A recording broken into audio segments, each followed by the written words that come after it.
Hello people, welcome to mister and Mrs Allah's kitchen. And mister and Mrs Rahul.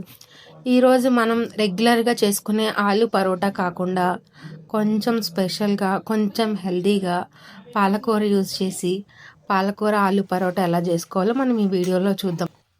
పాలకూర పరోటా కోసం ముందుగా గిన్నెలో water పోసుకొని అందులో 1 టీ స్పూన్ వరకు కూడా షుగర్ వేసుకోవాలి. షుగర్ వేసుకోవడం వల్ల ఏమవుతుందంటే మనకి పాలకూరలో ఉన్న గ్రీన్నెస్ అనేది పోకుండా ఫ్రెష్గా ఉంటుంది.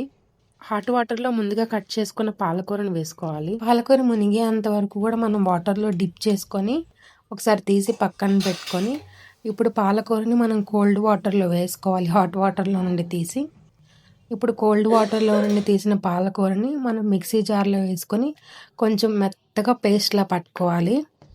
మనం ఈ చపాతీ పిండిని కలపడానికి వాటర్ ప్లేస్లో మనం పాలకూర పేస్ట్లా పట్టిన మిశ్రమాన్ని యూజ్ చేసి మనం పరోటా పిండిని మిక్స్ చేసుకుందాం.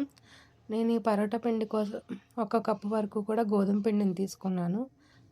దాంట్లో రుచికి సరిపడా సాల్ట్ వేసుకొని మనం ముందుగా ప్రిపేర్ చేసి పెట్టుకున్న పాలకూర పేస్ట్ వేసుకొని కలుపుకొని అంతా కలిసేలాగా మనం చపాతీకి ఎలా అయితే పిండిని కలుపుకుంటామో అలా పిండిని ప్రిపేర్ చేసుకొని ఒక క్లాత్ వేసుకొని ఒక 10 to 15 మినిట్స్ పక్కన పెట్టాలి. ఇప్పుడు పరోటా స్టఫింగ్ కోసం నేను ముందుగా ఉడకబెట్టుకున్న 4 బంగాళదుంపల్ని గ్రేటర్ హెల్ప్ తోటి మొత్తం గ్రేట్ చేసుకున్నాను.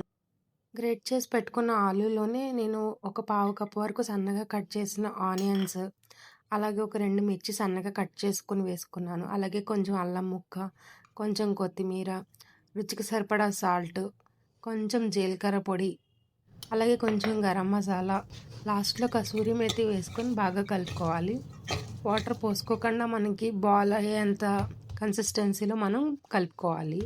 తర్వాత మనం 15 మినిట్స్ పక్కన పెట్టుకున్న చపాతీ పిండి ఉంటుంది కదా, ఇప్పుడు ఆ పిండిని మనకి ఎన్ని పరోటాలుగా చేసుకోవాలనుకుంటున్నామో అన్ని చిన్న చిన్న బాల్స్లా చేసుకొని పక్కన పెట్టుకొని ఫస్ట్ చిన్నగా ఒత్తుకొని కొంచెం స్ప్రెడ్ చేసిన తర్వాత మనం రౌండ్గా చేసుకున్న ఆలు స్టఫింగ్ ఉంది కదా, దాన్ని చిన్నగా ఒత్తుకున్న రోటి మధ్యలో పెట్టుకొని మొత్తం ఆల్ సైడ్స్ అన్నీ కూడా క్లోజ్ చేసేసుకోవాలి.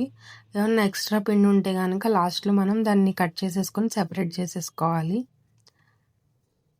వీడియోలో చూపించినట్టుగా ఇప్పుడు మనం స్లోగా చపాతీ ఒత్తుకున్నట్టుగా మనం ఈ పరోటాను చేసుకోవాలి. గట్టిగా ప్రెస్ చేస్తే కనుక మనకి స్టఫింగ్ బయటకు వచ్చేస్తుంది కాబట్టి నెమ్మదిగా స్టఫింగ్ బయటికి రాకుండా మనం పరోటాలా చేసుకోవాలి.